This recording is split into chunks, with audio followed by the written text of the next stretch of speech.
네, 돌아서는 지혜 이런 제목으로 잠언 13장 1절에서 12절 말씀 우리 함께 살펴보겠습니다. 여러분, 좋은 차일수록 요즘 좋은 차가 많은데 좋은 차일수록 브레이크가 잘 작동한다 하는 말을 들은 적이 있습니다.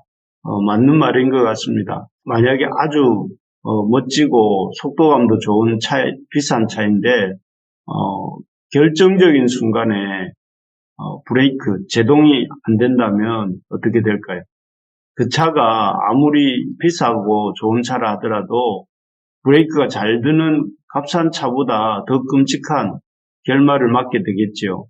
그렇지 않습니까? 속도를 빨리 가속이 되고 또 빠르게 많이 잘 낸다 하더라도 서야 할 때 설 줄을 모른다면 그 차는 결코 좋은 차가 아닌 것이죠. 신앙생활도 마찬가지인 것 같습니다. 신앙생활을 잘한다는 것은 신앙생활을 하다가 잘못을 이렇게 깨달았을 때, 그래서 그 잘못을 깨닫고 돌이켜야 할 때 잘 돌이키는 것입니다. 그래야 그 신앙생활이 바른 길로, 잘못된 길로 가지 않고 바른 길로 가게 되는 것이죠. 오늘 본문에는 우리가 신앙생활을 하다가 조심하고 돌아서야 할 때들을 이렇게 몇 가지 경우를 보여줍니다. 그러면서 이런 부분들에 있어서 신앙생활을 하다가 조심하고 돌아서야 된다 하는 것을 말씀해 주시는데요. 예를 들면 2절, 3절에 나오는 경우입니다. 여기 보면 사람이 자신의 잘못한 말 때문에 이렇게 고난을 당하기도 하고 또 큰 고통을 겪기도 하죠. 그래서 여기 2절에 보면 사람은 입의 열매로 인하여 복록을 누리거니와 그렇죠. 이 말 한마디로 큰 복을 받는 사람도 있고 반면에 마음이 괴사한 자는 강포를 당한다. 큰 어려움을 겪게 마음이 앞에 대꾸로 보면 입의 열매로 복록을 누리는 자도 있지만 또 반면에 마음이 괴사한 자, 입의 열매를 마음이 괴사해서 입의 열매를 잘 맺지 못하는 자는 강포를 당한다 이런 뜻인데 이 강포를 당하는 자는 그래서 입의 열매로 사람이 죽고 살고 또 복을 받고 강포를 당하기도 하고 하기 때문에 그런 말의 어떤 큰 위력, 말의 중대성을 또 위험성을 깨닫는 사람은 어떻게 해야 되겠습니까? 우리가 계속 잠언을 통해서 말을 어떻게 해야 되는지, 그 말이 얼마나 큰 힘을 갖고 있는지 이런 것들을 이렇게 계속 들었기 때문에 그 말에 대해서 어떤 태도를 갖는가 하면은 그 사람이 자기의 거친 말을 돌이켜서 또 괴사한 입술을 이렇게 닫고 그렇게 말을 조심하여서 해야 되겠죠. 그래서 3절처럼 입을 지키는 사람. 그래서 입술을 참 크게 벌리지 않고 입을 지키는 사람은 자기 생명을 보존한다. 이렇게 3절에 되어 있습니다. 그래서 말에 대한 교훈을 누군가가 이렇게 해줄 때 달게 듣고 마음에 새겨서 돌이켜 언어 생활을 조심해서 할 때에 그로 인해서 강포나 고난이나 멸망을 당하지 않게 되는 것입니다.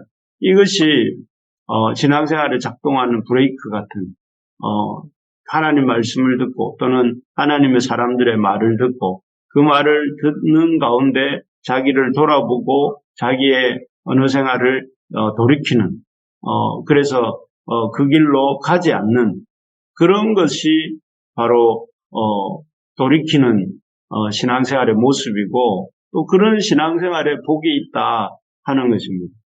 그래서 어떻게 보면 신앙생활에서도 이렇게 조심하고 돌아서야 할 때 이 돌아서는 것이 얼마나 지혜로운가 하는 것을 보여주는 것이죠.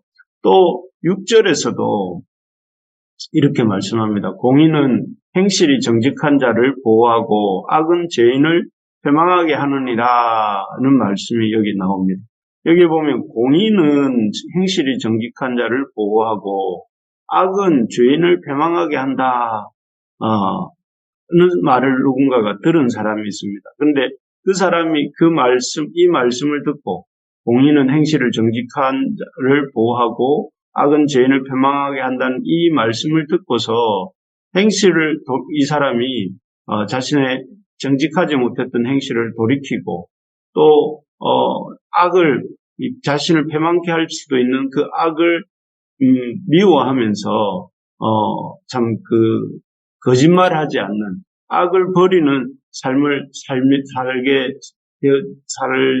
살겠지요. 그러면 어떻게 될까요? 이 사람이 구절처럼 되는 것입니다. 구절. 의인의 빛은 환하게 빛나고 악인의 등불은 꺼지느니라.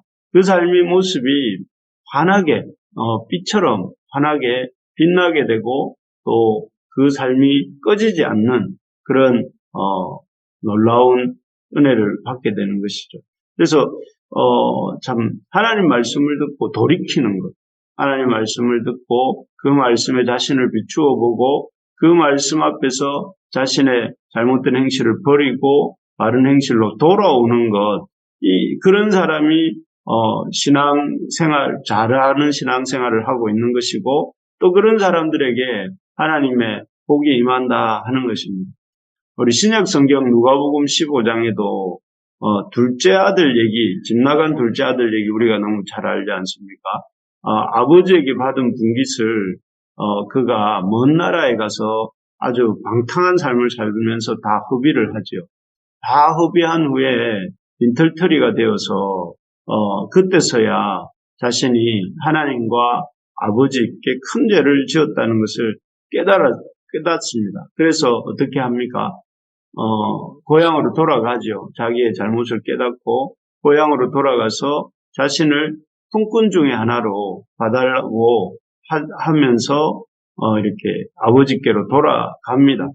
이게 중요한데요. 자기의 잘못을 깨닫고 아버지께로 돌아가고 할 때에 아버지는 참 자기를 이렇게 냉정하게 대할 것 같았던 아버지가 오히려 거리가 먼데도 아들을 먼저 알아보고 달려와서 입 맞추고 큰 잔치를 열고 기뻐해 줍니다. 그리고 그 아들에게 좋은 옷을 입히고 반지를 끼우고 또 이렇게 큰 잔치를 여는데 참 이 놀라운 아버지의 이런 호의와 사랑이지 않습니까? 만약 둘째 아들이 잘못을 깨닫는 데서만 끝이고 돌아가지 않았다면 어떻게 됐을까요? 아마 이런 기쁨은 또 이런 아버지에 대한 사랑을 맛보지 못했겠죠. 그렇습니다. 이 신앙생활이라는 것은 신앙생활을 잘하는 길은 잘못을 행하지 않는 것이 아닙니다. 우리는 잘못을 늘 행하고 또 잘못으로 인해서 큰 어려움에 처하기도 합니다. 그렇지만 잘못된 길을 잘못을 깨닫고 신앙생활은 그 잘못된 것을 이렇게 뉘우치고 돌이킬 때 그 신앙생활은 잘하고 있는 것입니다. 그래서 더 이상 그 잘못된 행동을 반복하지 않는 것, 그리고 줄여가는 것, 그리고 점점 더 주님 말씀대로 살아가는 것이 신앙생활을 잘하는 것이죠. 그렇게 할 때에 앞에서도 말씀드린 것처럼 빛이 환하게 나고 또 정말 그 삶에 하나님의 놀라운 은혜가들이 임하게 되는 것입니다.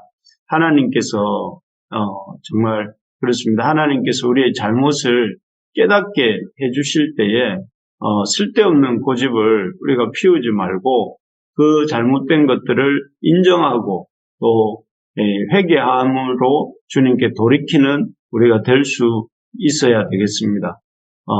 지금 혹시 우리에게 돌이켜야 될 잘못된 행실이 없는지 한번 돌아볼 수 있어야 되겠습니다. 잠언 말씀을 통해서 하나님께서는 하나님의 백성으로서 우리가 가져야 될 언어 습관, 또 삶의 이런 정직함, 또 그리고 하나님 말씀대로 살아가는 그런 삶의 모습들에 대해서 가르쳐 주고 계시죠.